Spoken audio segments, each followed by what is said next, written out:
সিঁড়িঘরের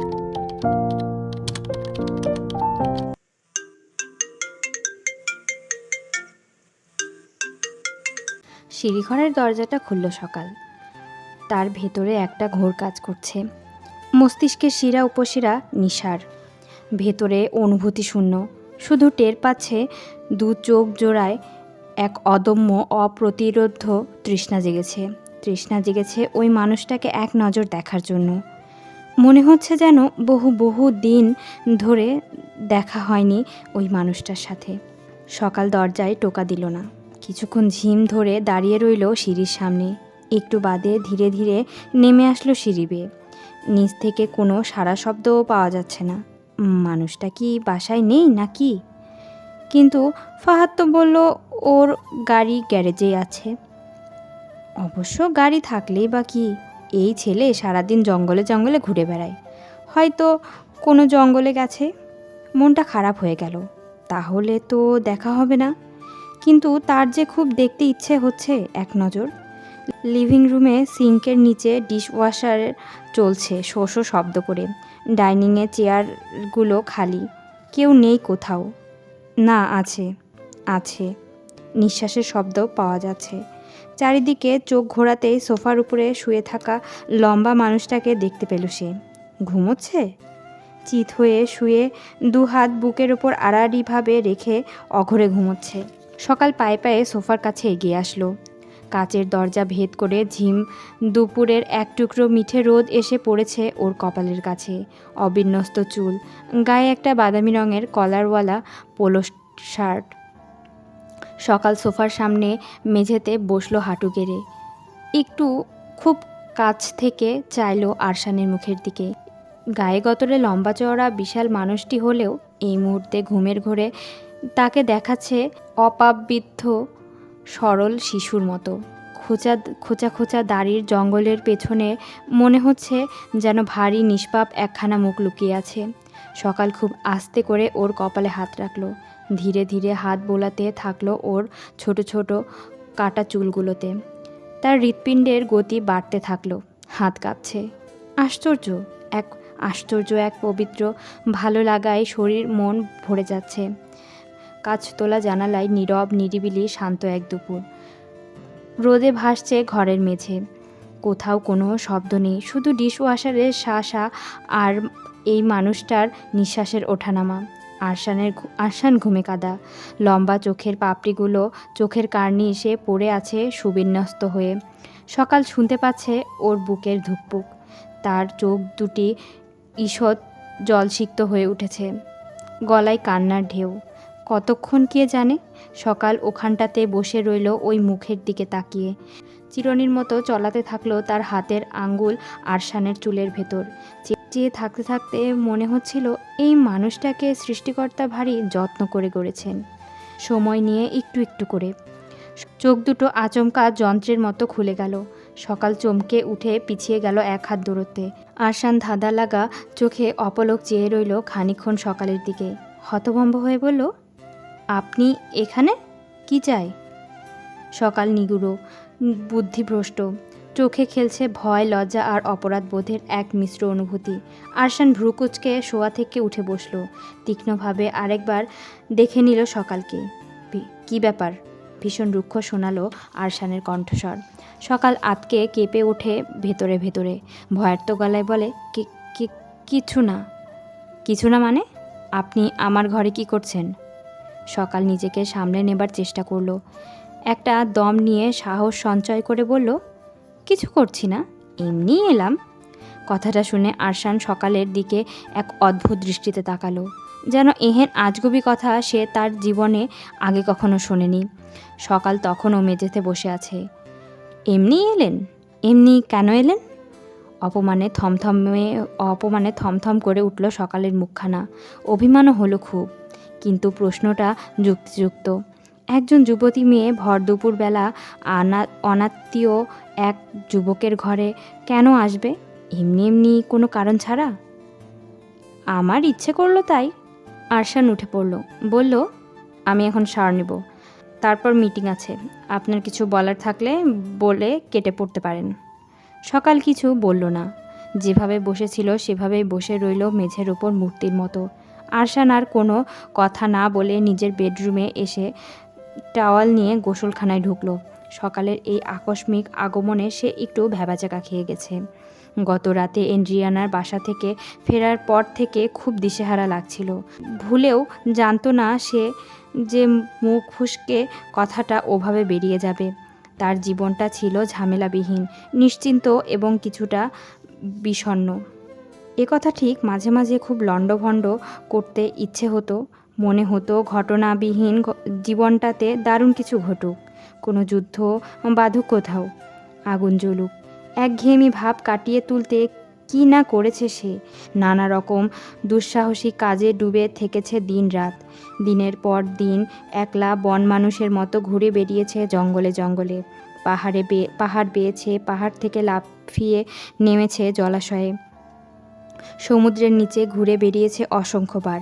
সমুদ্রের তলদেশের বিচিত্র দৃশ্য এবং প্রাণের অস্তিত্ব তাকে মুগ্ধ করেছে বারংবার। বিচিত্র খুঁজে পেতে ইরাকে গিয়ে মুমূর্ষ যুদ্ধাহত শিশুদের পাশে গিয়ে দাঁড়াবে বলেও মনস্থির করেছিল একসময়। বাবার জন্য পারেনি। একঘেয়ে জীবন তার ভালো লাগে না, বিশেষ করে যে জীবনে বেঁচে থাকার জন্য লড়াই করতে হয় না। সব কিছু পরিকল্পিত ও সুনিশ্চিত। সেই জীবনযাপন করার মাঝে কোনো তরঙ্গ খুঁজে পায় না সে। তরঙ্গ অবশেষে এলো। এক অন্যরকম তরঙ্গ। সেই তরঙ্গে তোলপাড় হলো তার একাকার নিজস্ব ছোট ভুবনটা। আর এই তোলপাড়ের পরই পুরো দুনিয়াটা তার কাছে কেমন মূল্যহীন হয়ে পড়ল। এখন কেবলই মনে হয় ওই মানুষটার সাথে একঘেয়ে নির্ঝঞ্ঝাট সাধারণ একটা জীবন কাটাতে পারলেই এই জীবন বুঝি সার্থক হবে। ভেতরের মানুষটা অট্ট হাসি দিয়ে বলল, শেষ পর্যন্ত তুমিও? আরশান ওতে কর্ণপাত করল না। গরম জলের নিচে দাঁড়িয়ে ভিজতে ভিজতে তার মাথায় তৎক্ষণাৎ যে চিন্তাটা এলো তা হলো, অনিককে যদি ভালোবাসে সকাল, তাহলে তার কাছে কি চাই?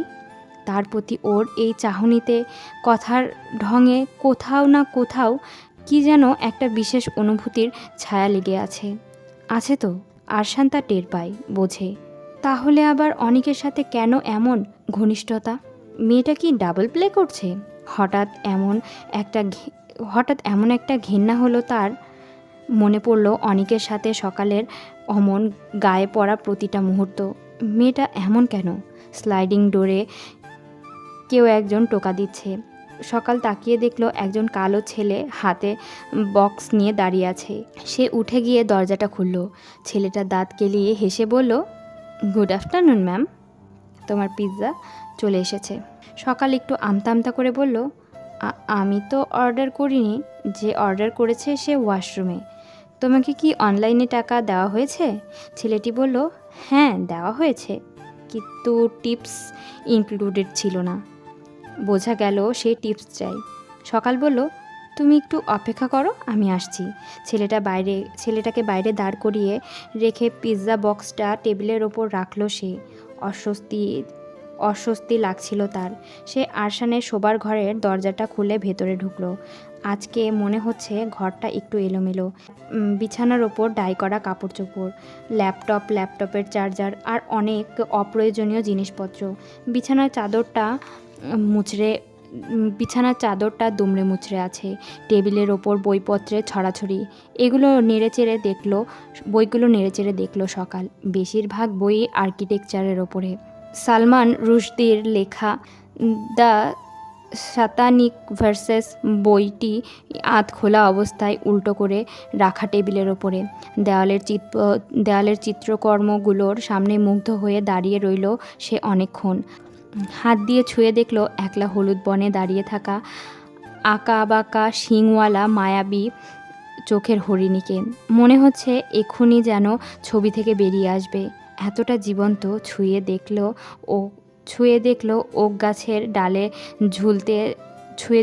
ওক গাছের ডালে ঝুলনে বসে আদুরে কবুতর দুটোকে। আবিষ্ট হয়ে চেয়ে রইল হরেক রঙে রাঙানো সেই অচিনপুরের ছবির দিকে। এই ঘরের এক একটি দেওয়াল যেন এক একটি ভিন্ন জগৎ, ভিন্ন গল্প। খুট করে দরজা খোলার শব্দ হলো। ভীষণ চমকালো সকাল। আরশান বেরিয়ে এলো বাথরুম থেকে। তার কোমরে টাওয়াল জড়ানো, আদুর গা, চুল থেকে তখনও টুপটুপ করে পড়ছে ফোঁটা ফোঁটা পানি। বাতাসে ভেসে আসছে আফটার শেভের সুগন্ধ। সকালকে ওরকম আচমকা নিজের ঘরে আবিষ্কার করে সে স্তম্ভিত হয়ে গেল। আকস্মিকভাবে বলল, সিরিয়াসলি? মানে আপনি হুট করে আমার বেডরুমে ঢুকে গেলেন? আপনার কি কোনো কমন সেন্স নেই? সকাল লজ্জায় মাটির সাথে মিশে যেতে যেতে বলল, আপনার পিৎজা নিয়ে এসেছে। তো টিপস চাই ছেলেটা, আর আমার কাছে তো ভাঙতি টাকা নেই, তাহলে দিয়ে দিতাম। আমার ঘরে টাকা চুরি করতে এসেছেন?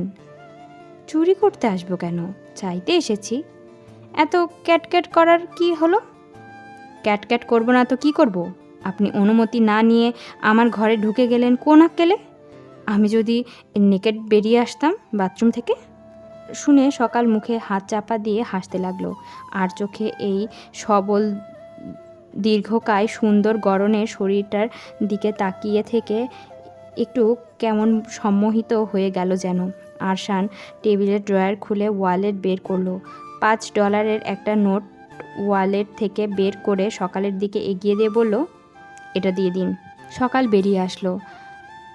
ডেলিভারি বয় চলে যাওয়ার আরও মিনিট 5 পর আরশান বেরোলো ঘর থেকে। গায়ে নেভি ব্লু টি শার্ট, কালো ট্রাউজার, চোখ কপালে তুলে বলল, আপনি এখনো যান নাই? না। কেন, পিৎজা চাই? আমি পিৎজা খাই না। তাহলে বসে আছেন কেন? আমার ইচ্ছা। আরশান ডাইনিংয়ের চেয়ারে বসে পিৎজা বক্স খুলতে খুলতে বলল, আমার মিটিং আছে। বের হবেন? আজ তো সরকারি ছুটি, কোথায় যাবেন? আর আপনার না ভ্যাকেশন চলছে? না, বাসায় থাকবো, অনলাইন মিটিং। আগামীকাল থেকে অফিস জয়েন করছি। ভালো লাগছে না বাসায় থাকতে। বেশ। বেশ মানে? বেশ মানে বেশ। আপনি বসে থাকবেন? হ্যাঁ, বসে থাকবো। আরশান পিৎজা স্লাইসে কামড় দিয়ে চিবিয়ে চিবিয়ে বলল, আপনার মতলবটা আসলে কি বলুন তো? সকাল হেঁটে এসে বসলো ওর পাশের চেয়ারে। একটা বড় নিঃশ্বাস ছেড়ে বলল, কোনো মতলব নেই। বলতে এসেছি যে আমার বিয়ের কথা চলছে। আরশান কথাটা শুনে চমকালো না, স্বাভাবিক গলায় বলল, অনিকের সাথে? সকাল হকচকিয়ে গেল খানিকক্ষণের জন্য নামটা শুনে। আছে একজন, আপনার নাম না জানলেও চলবে। সেই একজনকে আপনি ভালোবাসেন? সকাল চোখ নামিয়ে নিল এবং আরশানের নির্বিকারত্ব দেখে মর্মাহত হয়ে পড়ল। মনে হচ্ছে প্ল্যানটা কাজ করবে না। ছেলেটা মনে হয় ওকে ভালোবাসে না। ভালোবাসা আর মানুষের জন্য যায়, ভালোবাসার মানুষের অন্য জায়গায় বিয়ে হয়ে যাচ্ছে, এটা শোনার পরে কি কেউ এত স্বাভাবিক থাকতে পারে? সকাল মরা গলায় বলল, আপনাকে কেন বলবো? কথাটা শুনে আরশান ওর নিজস্ব কায়দায় মুখ বাঁকালো, স্পষ্টভাবে বলল, ঠিক কথা, আমাকে কেন বলবেন? কিন্তু আপনার বিয়ে ঠিক হয়েছে, এই কথাটাই বা আমাকে কেন বললেন? আমি জেনে কি করব? সকাল নিবল। ফাটা বেলুনের মতো চুপসে গেল তার মুখখানা। বলল, আমার ইচ্ছে। আরশান ওর নাক উঁচু হাসিটা হাসল, শুধু মুখে কিছু বলল না। পূর্ণ চোখ মেলে চাইল সকালের দিকে। মনে হচ্ছিল যেন বহু বহু দিন পর চোখের সামনে এই মানুষটিকে দেখতে পেল। চোখ ভরে, মন ভরে, প্রাণ ভরে এই সহজ সরল স্নিগ্ধ মুখখানা দেখতে তার এত ভালো লাগে। দেখতে দেখতে তার চোখে কেমন ঘোর লেগে যাচ্ছে। সে পিৎজা স্লাইস সরিয়ে রেখে ঢকঢক করে এক গ্লাস পানি খেয়ে নিল। সকাল বলল, শেষ করুন, রেখে দিলেন কেন? খেতে ইচ্ছে করছে না বলে সে চেয়ার ছেড়ে উঠে দাঁড়ালো। কফি মেশিনে সময় নিয়ে কফি বানালো। এই সময়টুকু কেউ কোনো কথা বলছিল না। সকাল অস্বস্তিতে গাঢ় হয়ে বসেছিল। কি করা উচিত, কি বলা উচিত কিছুই বুঝে উঠতে পারছিল না। নাবিলার প্ল্যান তো ফেল করে গেল, এখন কফি বানানো হয়ে গেলে আরশান ধোয়া ওঠা কফির মগ হাতে নিয়ে আবার চেয়ারে এসে বসলো। সকালকে নিখুঁত সুন্দর চোখ জোড়ায় রেখে একটু দুর্বল গলায় বলল, আপনার ঠোঁট দুটো কি আসলেই একটু বেশি সুন্দর, নাকি আমার কাছেই লাগে? সকাল চোখ নামালো। শিরশির করে একটা স্রোত বয়ে গেল মেরুদণ্ড দিয়ে, রক্ত জমলো ফর্সা মুখটায়। আস্তে করে বলল, আমার শুধু ঠোঁটই সুন্দর, অন্য কিছু সুন্দর নয়? আরশান ঠাট্টার ছলে বলল, সবটা তো দেখিনি। আপনি কি সব মেয়েদের সাথে এমন ফাজলামি করেন, নাকি শুধু আমার সাথে? আপনি প্রথম, তবে শেষ কিনা বলতে পারছি না। এটুকু বলে কিছু একটা মনে পড়তেই সে হঠাৎ গম্ভীর হয়ে গেল। ভারী গলায় বলল, আপনি আমাকে খারাপ করে দিচ্ছেন। আমি ভালো ছিলাম আগে, এখন আমার দোষ? হ্যাঁ, সব দোষ আপনার। মিটিং শুরু হয়ে যাচ্ছে, আপনি কি উঠবেন? সকাল অকপটে বলল, না, থাকুন তাহলে। আরশান ব্যস্ততার সাথে উঠে পড়ল। শোবার ঘরে গিয়ে ডোর আটকালো। সকাল থম মেরে বসেছিল। জানালা দিয়ে রোদ এসে লুটোপুটি খাচ্ছে মেঝেতে। আলোয় ভাসছে চারপাশ। তার কেমন ভয় ভয় করছে। ভারী অনিশ্চয়তায় কাঁপছে ভেতরের বুকটা। নাবিলা বলেছিল, বিয়ের কথা বললেই আরশান ভেজা বেড়াল হয়ে যাবে। আরশান নাকি এমনই, ছেলেরা নাকি এমনই। নিজের জিনিসে অন্য কারোর হাত যতক্ষণ না পড়ে ততক্ষণ টনক নড়ে না। কিন্তু বিয়ের কথা শুনে এই ছেলের টনক নড়া তো কোনো লক্ষণই দেখা গেল না। ভীষণ এলোমেলো লাগলো সকালের। কেমন একটা ধোঁয়াশার ভেতর ডুবে রইল সে অনেকক্ষণ। সকাল এখন কি করবে? খুলে বলবে কি সব কিছু? একটা মেয়ে হয়ে সে কি করে করবে এমন বেহায়ার মতো কাজ? নারীরা সংকোচ করবে আর পুরুষ সেই সংকোচ ভাঙাবে, এটাই তো নিয়ম। এই নিয়ম ভঙ্গ করার সাহস অন্তত তার মতো সাধারণ একটি মেয়ের কখনোই হয়ে উঠবে না। সকাল সোফায় শুয়ে পড়ল। তার কি এখন চলে যাওয়া উচিত? হয়তো উচিত, কিন্তু ইচ্ছে করছে না যেতে। মনে হচ্ছে চিরটা ভেঙে এখানেই থেকে যেতে, মানুষটার কাছাকাছি। প্রায় 40 মিনিট পর আরশান ঘর থেকে বেরোলো। বের হয়েই তীরের মতো ছুঁড়ে দিল কথাটা, আমি বাইরে যাচ্ছি। কোথায়? জঙ্গলে। জঙ্গলের ভেতরে এত কি করেন আপনি? ধ্যান করি। কিসের ধ্যান করেন? আপনাকে কেন বলবো?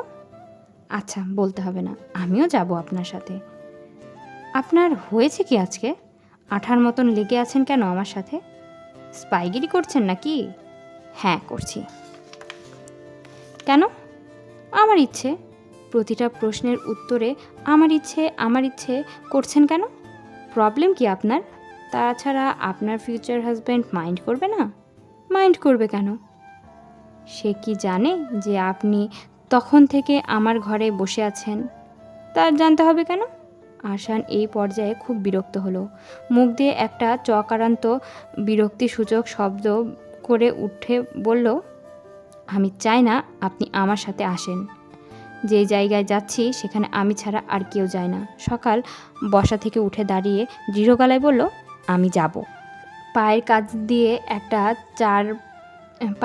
দিয়ে একটা চার পেয়ে ছোটোখাটো জন্তু সরাত করে সরে গেল। সকাল চমকে উঠেছিল। ভয় পাওয়া গলায় বলল, এটা কি? আরশান এগিয়ে হাঁটছিল। সকাল ঠিক কিসের কথা বলছে তা সে ঠাউর করে উঠতে পারল না। বলল, কোনটা কি? ওই যে মাত্র আমার পায়ের কাছ দিয়ে গেল। ভূত মনে হয়।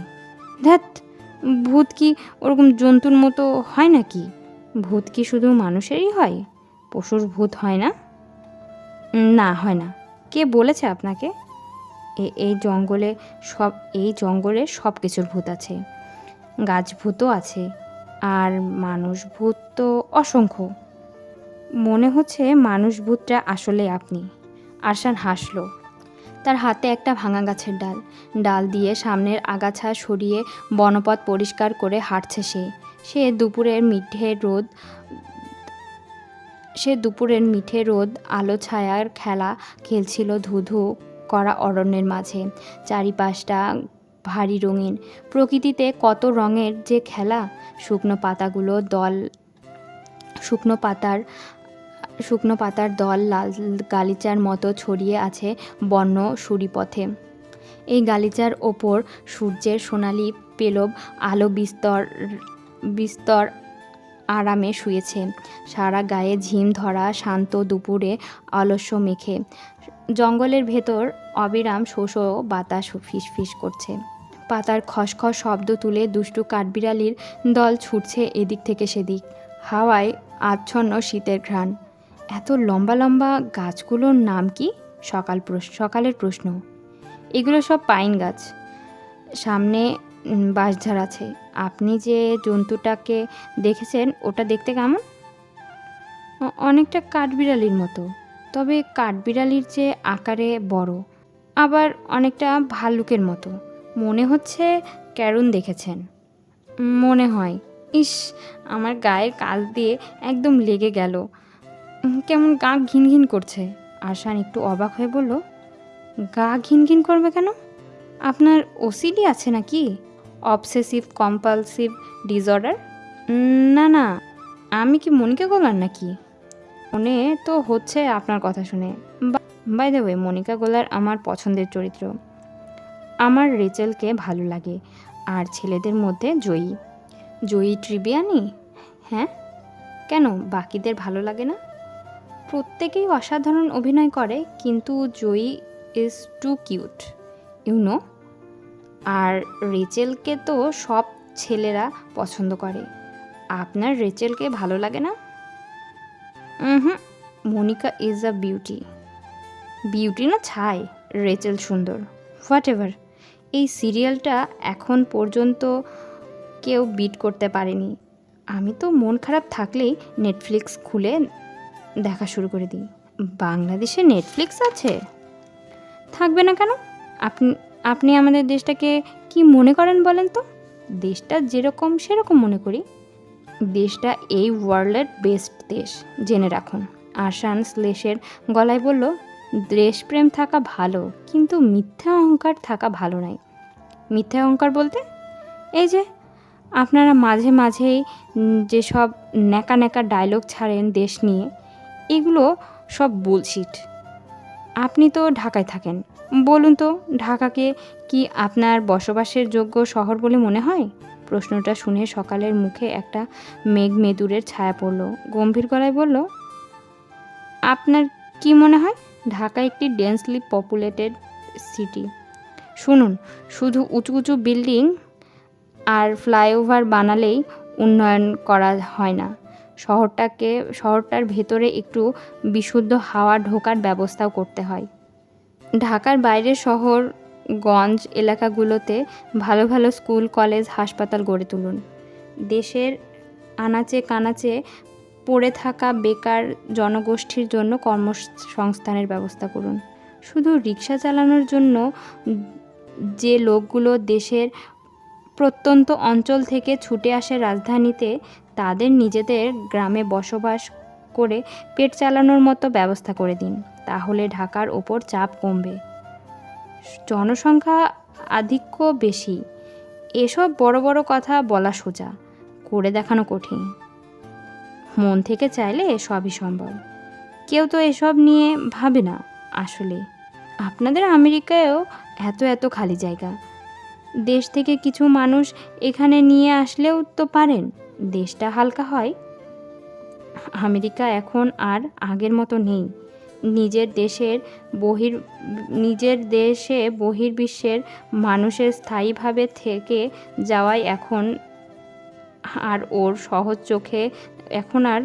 ওরা সহজ চোখে দেখছে না। ট্রাম্প তো জন্মগত নাগরিকত্ব আইনই বদলে ফেলতে চাইছে। সকাল ফোঁস করে একটা নিঃশ্বাস ফেলে বলল, থাক, বাদ দিন। এত সুন্দর একটা দিনে এসব মন খারাপ করা কথা না বলি, কেমন? আরশান পেছনে ফিরে তাকালো। সকালের দিকে তাকিয়ে বলল, দিনটা সুন্দর তাই না? অসম্ভব সুন্দর।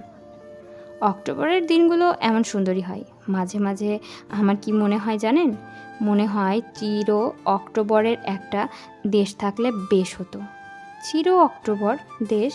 চির অক্টোবরের দেশ? ভালোই বলেছেন। সকালের সেলফোনটা হঠাৎ বেজে উঠল। অনেক ফোন করছে। সকাল ফোন ধরতে ওপাশ থেকে বলল, কোথায় তুমি? বাইরে আছি একটু। কেন? কখন আসবে? এই তো ঘন্টাখানেক পরে। একা একা কোথায় গেলে? একা নই বলেই ফোন কেটে দিল সকাল। আজকাল অনিকের বাড়াবাড়ি একদম সহ্য হচ্ছে না তার। বন্ধুদের একটা নির্দিষ্ট সীমা থাকে, এই বাস্তব জ্ঞানটা বোধহয় ছেলেটার নেই। আরশান বলল, কে ফোন করেছে? আপনার বয়ফ্রেন্ড? অনিক, সকাল বলল। আরশান একটু দ্রুত হাঁটা শুরু করলো। মেয়েটার মতিগতি সে কিছুই বুঝতে পারছে না। মেয়েটা কি একটু এমনই, ছেলে ঘেঁষা আর গায়ে পড়া? হঠাৎ করে নারী জাতির প্রতি তার দীর্ঘদিনের ধারণা করা ক্ষোভ আর ঘেন্না পুনরায় মাথাচাড়া দিয়ে উঠল। সে আর পেছন ফিরে তাকালো না। হনহন করে হেঁটে যেতে থাকলো। বাঁশঝাড় পেরোনোর পর বন্য গাছের ডালপালার ফাঁক হেঁটে যেতে থাকলো। বাঁশঝাড় পেরোনোর পর বন্য গাছের ডালপালার ফাঁক দিয়ে একটি মাঠের মতো ছোট জায়গা দেখতে পেল সকাল। জায়গাটার ওপর সূর্যরশ্মি এসে পড়েছে তীর্যকভাবে। হীরের টুকরোর মতো চিকমিক করছে সবুজ ঘাস আর আগাছা ঢাকা মাটি। কাছাকাছি যেতেই সকাল বিস্ময়ভরা চোখে আবিষ্কার করলো ছোট্ট একটা পর্ণকুটির। সবুজ লতাপাতা দিয়ে ছায়া সেই কুটিরের ছাদ থেকে লতানো পাতা নুয়ে পড়েছে মাটিতে। পর্দার মতো ঢেকে দিয়েছে কুটিরের প্রবেশপথ। ভেতরে ঘরের পাশেই একটা বিশাল বড় ঝাঁকড়া মাথার ওক গাছ। লাল আর হলুদ রং ধরেছে গাছের পাতায়। ডালে ঝুলছে একটা হ্যামক এবং তার পাশে ভারী আয়েশি ভঙ্গিতে দাঁড়িয়ে আছে একটা মেটে রঙের হিষ্টপুষ্ট ঘোড়া। ঘোড়ার পেছনে ছোট্ট একটি কাঠের ঘর। বোঝা গেল এই ঘরটি তার আবাসস্থান। চারপাশে বন্য আগাছা। সেই আগাছায় ফুটে আছে নীল বেগুনি রঙের বনফুল। মাঠের ঠিক পরই মাটির ঢালু হয়ে নেমে গেছে অনেক নিচে। পাকদণ্ডী পথ গিয়ে মিশেছে একটি দূর গ্রামের সাথে। উঁচু থেকে সেই গ্রামটি খালি চোখে স্পষ্ট দেখা যায়। ছোট ছোট সাজানো বাড়িঘর, রাস্তা, গাড়ি ঘোড়া। গ্রামের পরে পাহাড় উঁচু হয়ে মাথা তুলে ছুঁতে চাইছে বিস্তৃত চকচকে নীল আকাশ। পাহাড়ের গা জুড়ে হলদে আর লাল রঙের গাছের সমারোহ। হঠাৎ দেখলে মনে হবে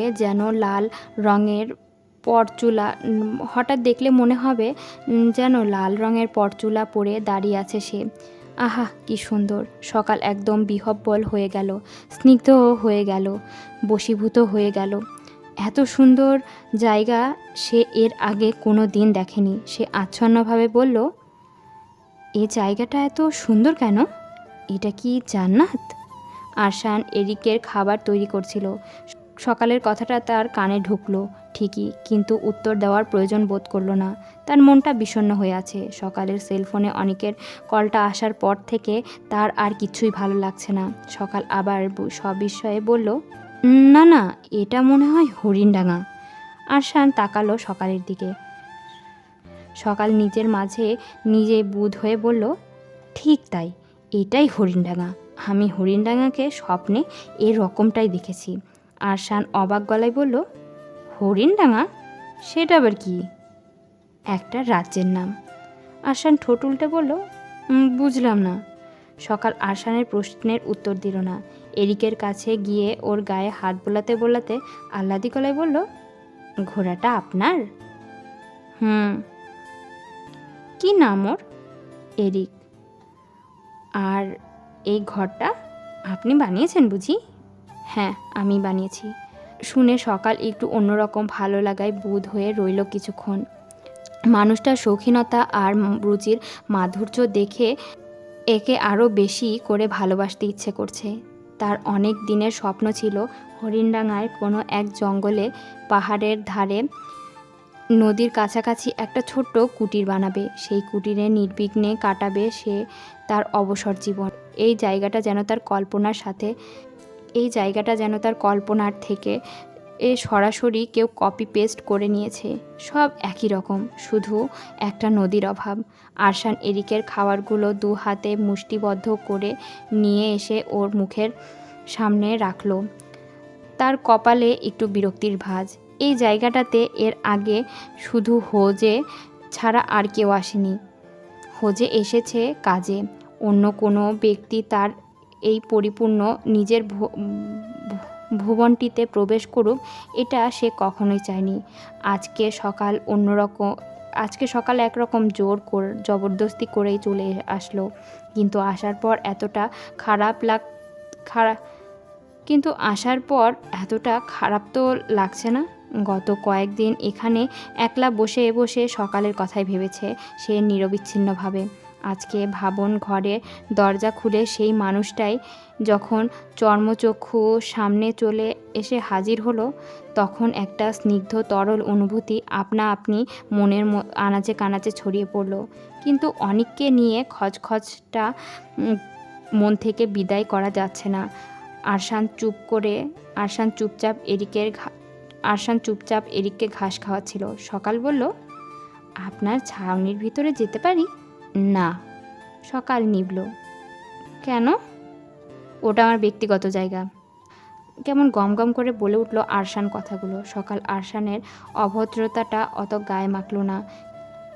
কিছুক্ষণ নিজের মনে জায়গাটা ঘুরে ঘুরে বেড়ালো, গুনগুন করে গান গাইলো, বিন্দুবাসিনীর সাথে গল্প করলো। আরশান আগুন জ্বালানোর জন্য জ্বালানি জোগাড় করেছে আর চোখে দেখছিল ওকে। মেয়েটা ভালোই পাগল আছে, আপন মনে কথা বলছে আর হাসছে। তবে এতটা খুশি আর প্রাণবন্ত ওকে এর আগে কখনো দেখেনি সে। দেখে ভালো লাগছিল। এই নিঝুম একলা অরণ্যে কমলা রঙের মিষ্টি রোদের নিচে সাদা জামা পরা সকালকে ভারী পবিত্র আর মনোরম দেখাচ্ছিল।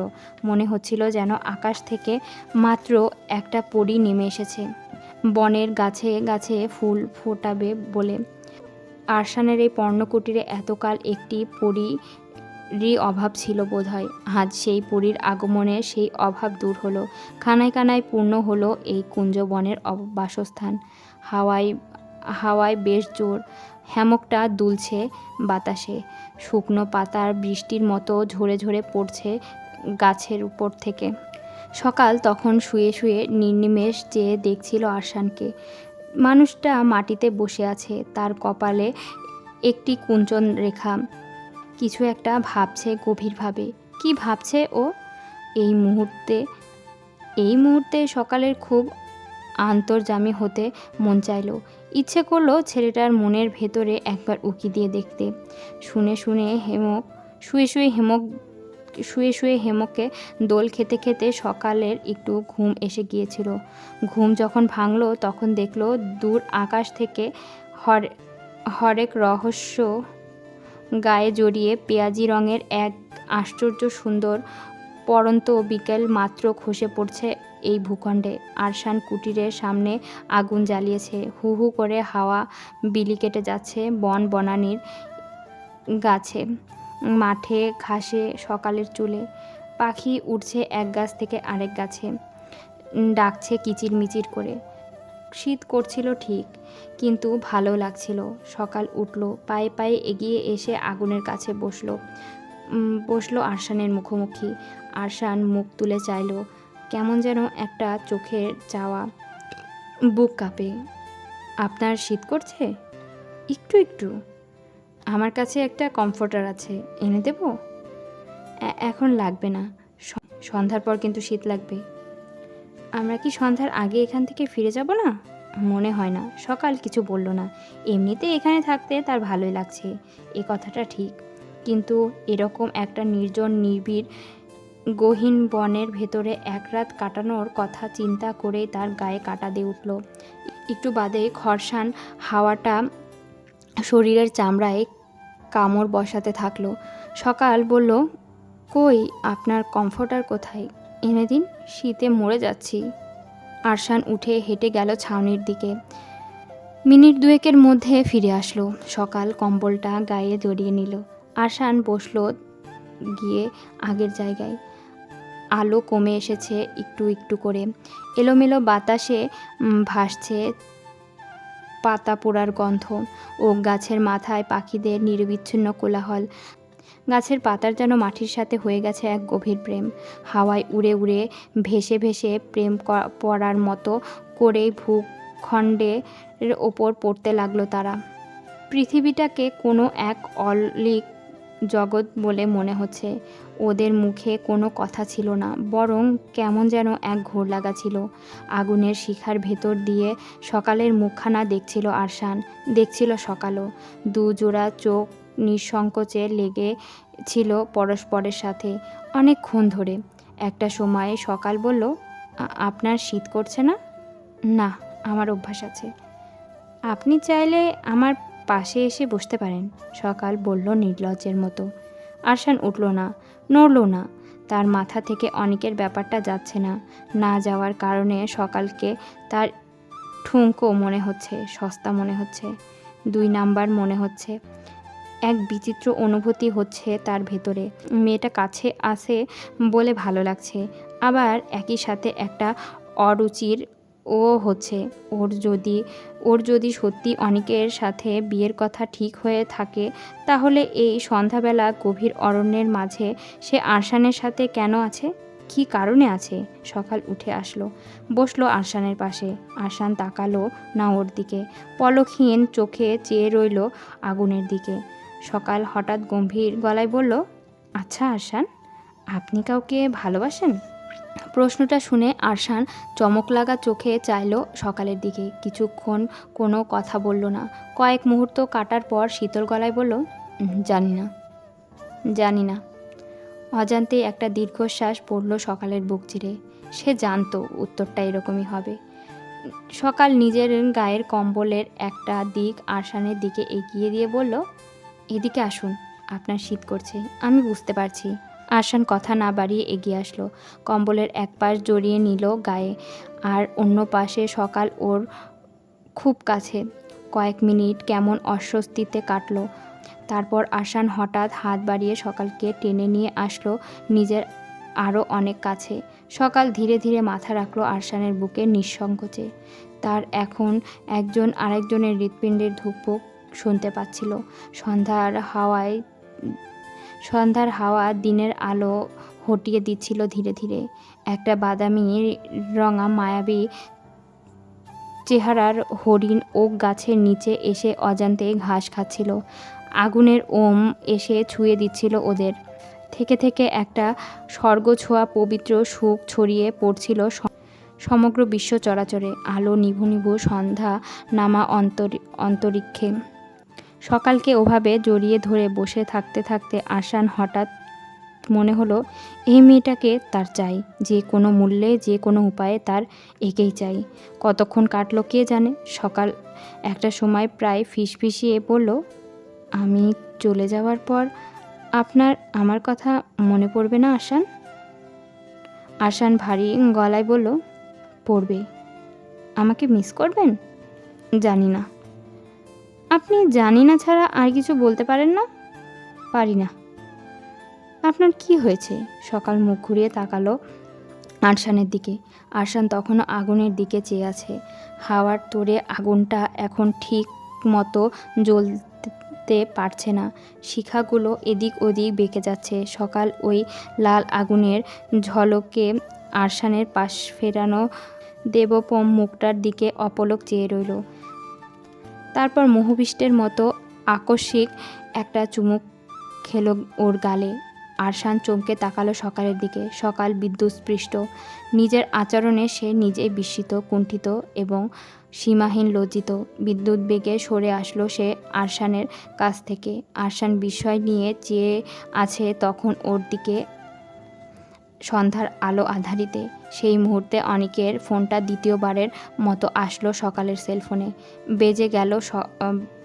বেঁচে গেল সকাল। এই ফোনটার খুব দরকার ছিল এখন। সকাল ফোনটা ধরে কাঁপা কাঁপা গলায় বলল, কে অনিক? কথাটা শোনা মাত্রই আরশান ছোঁ মেরে সকালের কাছ থেকে ফোনটা ছিনিয়ে নিয়ে নিজের কানে দিয়ে বলল, অনিক শোনো, আরশান বলছি, তোমার সাথে আমার একটু কথা আছে। তুমি কি ফ্রি আছো আজ রাতে? ওপাশ থেকে অনিক কি বলল সকাল তা জানে না। আরশানকে বলতে শুনল, ঠিক আছে, রাতে দেখা হচ্ছে বলে আরশান ফোন কেটে দিল। সকাল তখনও ভেতরে ভেতরে কাঁপছিল। আরশানের চোখে চোখ রেখে তাকাতে পারছিল না। ফোনটা হাতে নিতে নিতে কোনো রকমে প্রশ্ন করল, অনিকের সাথে আপনার কি কথা? একটা জরুরি আলাপ আছে, চলুন এখন ফিরে যাই। আচ্ছা চলুন, সকাল বলল নিস্তেজ গলায়। সেদিন হরিণডাঙ্গা থেকে ফেরার পরপরই আরশান আবার উধাও হয়ে গেল। বাড়ি ফিরে অনিকের সাথে দেখা হয়েছিল পেটিওতে। আরশান সকালকে বলল, আপনি ভেতরে যান, আমার অনিকের সাথে একটু কথা আছে। সকাল বাধ্য মেয়ের মতো ভেতরে ঢুকে পড়ল। বুকের ভেতর ছটফট করতে থাকলো প্রাণ পাখিটা। আরেকটু হলেই যেন বেরিয়ে যাবে। কি কথা বলছে ওরা? পাগল মতিছন্ন ছিটিয়াল আরশানের হঠাৎ কি এমন জরুরি কথা বলার প্রয়োজন পড়ে গেল অনিকের সাথে? তার ওপর নিজের কীর্তিকর্মের জন্য লজ্জা শরমে মরে যাচ্ছিল সে। কি করে সে এমন নির্লজ্জের মতো একটা কাণ্ড করে বসলো? ছি ছি ছি, ঘেন্না, লজ্জা, রাগে, দুঃখে, দুশ্চিন্তায় একদম মরে যেতে ইচ্ছে হচ্ছিল তার। নিজের ঘরে এসে অপেক্ষা করছিল। ভেবেছিল খানিক বাদে গিয়ে অনিক কিংবা আরশানকে নিজ থেকে প্রশ্ন করে জেনে নেবে কি যে দুজনের মাঝে কি কথা হলো। ঘণ্টাখানেক পরে নিচে নেমে আরশানের ঘরে উকি দিয়ে আসলো। ঘর ফাঁকা, গ্যারেজে গাড়িটিও নেই। দৌড়ে ছুটে গেল সে অনিকের খোঁজে। অনিক নিচতলার গেস্ট রুমেই থাকছে কদিন হলো, সেই রুমটাও ফাঁকা। মাথামুন্ডু কিছুই বুঝে উঠতে পারল না। ওরা দুজন একসাথে হাওয়া হয়ে গেল কেন? দুশ্চিন্তায় কেমন পাগল পাগল লাগতে থাকলো। অনিক ফিরল বেশ রাতে। সকাল ড্রয়িং রুমে বসেছিল। অনিক ঢুকতেই প্রশ্ন করল, কোথায় গিয়েছিলে? অনিক নিস্তেজ গলায় বলল, একটু কাজ ছিল। সকাল আর সময় নষ্ট না করে আসল কথাটা তুলল। কাঁপা কাঁপা বুক নিয়ে প্রশ্ন করলো, আচ্ছা, আরশান তোমাকে কি বলেছে? অনিক শান্ত চোখে তাকালো সকালের দিকে, বলল, আমাকে তোমার কাছ থেকে দূরে থাকতে বলেছে। সকাল দম বন্ধ করে শুনল কথাটা। কোনো রকমে বলল, আর কি বলেছে? আর কিছু কথা হয়েছে আমাদের মাঝে, এই মুহূর্তে তোমাকে আমি বলতে পারছি না, আমাকে একটু সময় দাও। সকাল আর কিছু না বলেই ফিরে এসেছিল সেদিন অনিকের ঘর থেকে। নিজের জায়গায় ফিরে এসে ঝিম ধরে বসেছিল। ছেলেটা এমন কেন? মুখ ফুটে সরাসরি কথা বলতে তার বাধে কোন জায়গায়? এত কিসের দ্বিধা অনিককে? সকালকে নিজে মুখে সেই কথাটা বললে কি এমন মহাভারত অশুদ্ধ হয়ে যেত? কেমন যেন একটা ঘোর লাগতে থাকে তার। কান্না পাচ্ছে, আবার কেমন হাসিও পাচ্ছে। বিছানার উপর উপুর হয়ে শুয়ে চাদরে আঁকিবুকি করতে করতে নিজের মনে মনে বলতে থাকে সে একদম পাগল একটা ছেলে। তারপর দুটো দিন ওই পাগল লাপাত্তা। অপেক্ষায় থাকতে থাকতে শ্বাস বন্ধ হয়ে আসার উপক্রম হলো সকালের। কোথায় গেল আবার? বলেছিল অফিস শুরু করবে পরদিন থেকে। অফিস যদি করতেই হয় তো বাড়ি থেকে কি করা যায় না? যেখানেই যাক অন্তত কিছু তো জানিয়ে যাবে সকালকে। এ ধরনের দায়িত্বজ্ঞানহীনতার মানে কি? দুটো দিন সকাল লুকিয়ে লুকিয়ে খুব কাঁদলো। বুক জ্বলতে থাকলো। কাউকে কিচ্ছু বলল না। আর কত ছোট হবে সে মানুষের কাছে। নাবিলা আর ফাহাদকেও তো দেখছে। দুজনের মাঝে কি সুন্দর বোঝাপড়া। ওদের এই পরিচ্ছন্ন সুন্দর সম্পর্কের সামনে নিজের একতরফা অনুভূতি উদ্যতী উদ্ভট মানুষটির প্রসঙ্গ বারে বারে তুলতে কেমন অস্বস্তি লাগে তার আজকাল। মনে মনে ঠিক করলো এবার আরশান ফিরলে একটা দফা রফা করেই ছাড়বে। ওর মুখ থেকে কথা বের করতে হবে, যে করেই হোক। রন্ধে রন্ধে রাগ ছড়িয়ে পড়ছিল তার। আসুক এবার, মজার দেখাবে। পেয়েছে কি লোকটা। দুদিন কাটার পর শনিবার সকালে হুট করে নাবিলা আসলো বাড়িতে। এসে হৈ হৈ করে বলল, শেহজাদি তৈরি হয়ে নে, আমরা ফল কালার দেখতে যাব। কোথায় যাবি ফল কালার দেখতে? কোথায় যাবি ফল কালার দেখতে? যাবো এক জায়গায়, তুই রেডি হ। নাবিলার ঝলমলে মুখটার দিকে চেয়ে সকাল আর না করলো না, তৈরি হতে গেল। নাবিলা কথাটা বলে সকালের ঘরে আর দাঁড়ালো না। আজকাল সে এ বাড়িতে এসে সকালের চেয়ে ফাহাদের সাথে সময় কাটায় বেশি। সকাল কিছু মনে করে না, বরং ভালোই লাগে তার। ফাহাদকে ভালো না বাসতে পেরে মনে মনে যে অপরাধ বোধটা জন্মেছিল, সেই অপরাধ বোধটা ওদের দুজনকে একত্রে দেখে লাঘব হয়ে গেছে। ফাহাদের আম্মা রান্না করছিলেন বাটার চিকেন। ছেলে মেয়ে দুটো ঝাল একেবারেই খেতে পারে না। সব খাবারেই তাই অল্প বিস্তর চিনি মিশিয়ে দেওয়া হয়। রান্না করতে করতে তিনি ফাহাদের জন্য অপেক্ষা করছিলেন। ফাহাদ আসলো আরও মিনিট 10 সময় পরে, কিন্তু সে একা নয়, তার সাথে নাবিলাও আছে। নাবিলাকে দেখে তার কপালে একটা স্পষ্ট ভাঁজ পড়ল। এই মেয়ে কখন আসলো বাড়িতে কে জানে। আজকে স্যাটারডে, ছুটির দিন। ভেবেছিল ছেলের সাথে কিছু প্রয়োজনীয় কথা সেরে নেবেন, কিন্তু তা আর পারা গেল না। তার ছেলের আক্কেল জিনিসটা কোনো দিনও হবে না বলে মনে হচ্ছে। মায়ের সাথে কথা বলতে এসেছে, সে আবার বাইরের একটা মেয়েকে সাথে নিয়ে। বাইরের লোকের সামনে যে সব কথা বলা যায় না, এই ন্যূনতম সাধারণ জ্ঞান কি এই ছেলের নেই? কি অবস্থা? জরুরি কোনো কথা আছে? অনেক জরুরি কথা আছে, এক এক করে বলছি সব। ফাহাদ বাধ্য ছেলের মতো বসলো ডাইনিং টেবিলের চেয়ারে। বসলো নাবিলাও। মমের চোখে খেলছে উদ্বেগ, কপালে ভাঁজ। নিজের মায়ের এই চেহারাটা ফাহাদ একটু ভয়ই পায় আজকাল। কোনো কূটবুদ্ধি সম্পূর্ণ মতামত দেওয়ার আগে মায়ের চেহারাটাই এমন হয়ে যায়। ফাহাদ আর কৌতূহল চাপাতে না পেরে প্রশ্ন করলো, কি হয়েছে? মম ছেলের কথার উত্তর না দিয়ে রান্নার লবণ চেখে দেখলেন, চুলা বন্ধ করলেন। তারপর চেয়ার টেনে বসলেন ফাহাদের পাশে। বললেন, তোমরা কি কোথাও যাচ্ছ? হ্যাঁ, ভেবেছিলাম ফল কালার দেখতে যাব। বেশ তো, তুমি বলো কি বলতে চেয়েছিলে। সকালের সাথে তো তোমার বিয়েটা দিতে পারলাম না, কিন্তু মেয়েটাকে আমার সত্যি খুব পছন্দ হচ্ছিল। ফাহাদের মুখে অস্বস্তি ফুটে উঠল।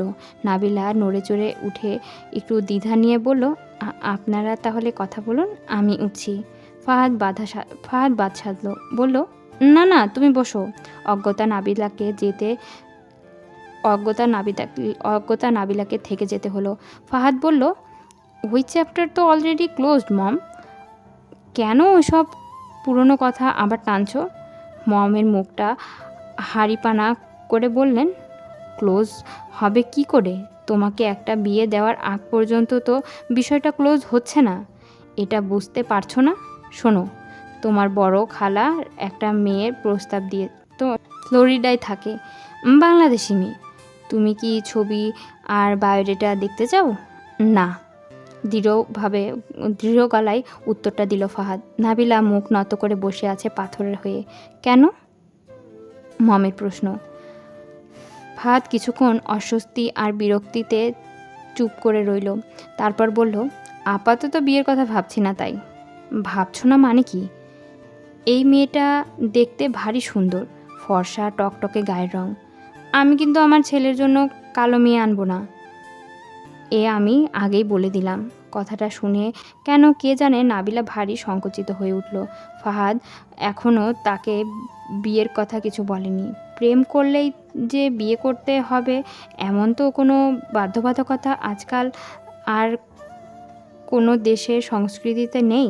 এখন প্রেম নিবেদন করা আর বিয়ের প্রস্তাব দেওয়া সম্পূর্ণ ভিন্ন জিনিস। তবুও দুজনের মাঝে প্রেমের যেহেতু এসেছে, তার পিছু পিছু বিয়ের প্রস্তাবটাও আজ বাদে কাল চলেই আসবে বলে তার ধারণা ছিল। কিন্তু বিষয় হলো ফাহাদ ভারী মাতৃভক্ত ছেলে। নিজের মায়ের মতে এর বিরুদ্ধে গিয়ে কিছু করার মতো মানসিকতা বা সাহস ওর কখনোই হবে না। তা নিয়ে নাবিলার মনে 16 আনা সংশয় আছে। তাছাড়া ফাহাদের আম্মা ফর্সা সুন্দরী বউ চান। নাবিলা জানে তার চেহারাখানা ভালো হলেও গায়ের রং একটু চাপা। অতএব ছেলের বউ হিসেবে ফাহাদের আম্মার চোখে সে প্রথম দফায় বাতিল বলে গণ্য হবে। ফাহাদ বিপন্ন বোধ করতে লাগলো নাবিলার সামনে। দোনমনা করে কথাটি বলেই ফেলল, আমি একজনকে পছন্দ করি, মনে হয় তাকেই বিয়ে করব। মমের চেহারায় বিস্ময় ফুটে উঠল। তিনি অবাক গলায় বললেন, সে কি? কিন্তু এমন তো কথা ছিল না ফাহাদ। তুমি বলেছিলে তুমি আমার পছন্দের মেয়ে বিয়ে করবে, বলনি? বলেছিলাম, কিন্তু হলো না। মেয়েটাকে? ফাহাদ বসা থেকে উঠে পড়ল। সময় হলে জানতে পারবে। উঠল নাবিলাও। যত তাড়াতাড়ি সম্ভব সে এখান থেকে কেটে পড়তে চায়। তার দম বন্ধ হয়ে আসছে। মম বললেন, চললে কোথায়? আমার কথা শেষ হয়নি। ফাহাদ দাঁড়িয়ে থাকা অবস্থায় বলল, বলো, তুমি আরশানের প্রস্তাবটায় রাজি হলে না কেন? কোন প্রস্তাব? জায়গা জমি বুঝে নেওয়ার প্রস্তাব। ফাহাদ তাচ্ছিল্য গলায় বলল, সিরিয়াসলি মম, এখন তুমি আমাকে এসব ব্যাপারে ফোর্স করবে? আমার চাই না ওসব। আমি নাকচ করে দিয়েছি, তাই চাই না বললেই হলো? তোমাদের 3 পুরুষের সব সম্পত্তি ওই ছেলে একাই ভোগ করবে? তোমার বাবার যদি আরও ভাই বোন থাকতো তাহলে কি সে এটা পারতো? এখানে তো ভাইয়ের কোনো দোষ নেই মম। দাদা দিদা যে ভালো বুঝেছেন তাই করেছেন। তোমার এত সমস্যা থাকলে তুমি নিজের নামে করিয়ে নাও সব কিছু। ভাই তো সেই অফারটাই দিয়েছে, সেটা ভালো দেখায় না। শোনো, তুমি ওর প্রস্তাবে রাজি হয়ে যাও। ফাহাদ ব্যথাতুর নয়নে তাকালো নিজের মায়ের দিকে। বলল, আমার সিদ্ধান্ত আমি নিয়ে ফেলেছি। কথাটা বলে ফাহাদ আর দাঁড়ালো না। ফাহাদের আম্মা বজ্রপাত হয়ে দাঁড়িয়ে রইলেন ছেলের চলে যাওয়ার পথটির দিকে তাকিয়ে। এই মুহূর্তে তিনি খুব পরিষ্কারভাবে বুঝতে পারলেন যে তার ছেলের পছন্দের মেয়েটি আসলে কে। কূট সন্দেহটি সত্যি হয়ে গেল অবশেষে। ফিলাডেলফিয়ারের সেই সকালবেলাতেই তিনি টের পেয়েছিলেন জল অন্যদিকে গড়াচ্ছে। কিন্তু ব্যাপার হলো, নাবিলা মেয়েটিকে তার ছেলের বউ হিসেবে কোনো একেবারেই পছন্দ না। বাপ মা ফেলে একা একা বিদেশ ভুঁইয়ে লেখাপড়া করতে এসেছে। চাল চলনে নম্রতা নেই। সকালের ভেতরে যেমন ঘরোয়া স্নিগ্ধ লক্ষ্মী একটা ভাব আছে, এই মেয়েটার মাঝে সেই সবের ছিটে ফোটাও নেই। চেহারাখানা মন্দ না একথা ঠিক, বরং একটা ধার আছে মুখে। কিন্তু হলে কি হবে? গায়ের রং তো কালো। আর সবচেয়ে বড় কথা, তিনি এর মাঝে খোঁজ নিয়ে দেখেছেন মেয়ের বাড়ির হলো ইন্ডিয়া, অর্থাৎ ঘটি। কোনোভাবেই তিনি ঘটি পরিবারের সাথে আত্মীয়তা করবেন না। ছেলেকে ফেরাতে হবে, যে কোনো উপায়ে ফেরাতে হবে তার ছেলেকে। কি বিপদে যে পড়া গেল। সকালের উপর ইদানিং তার খুব রাগ হয়। চোখে তাকিয়ে কথাও বলে না তিনি এখন সকালের সাথে আজকাল। এত ভালোবেসে এত আদর করে সাথ করে নিয়ে আসলেন মেয়েটা তার দাম দিতে জানল না।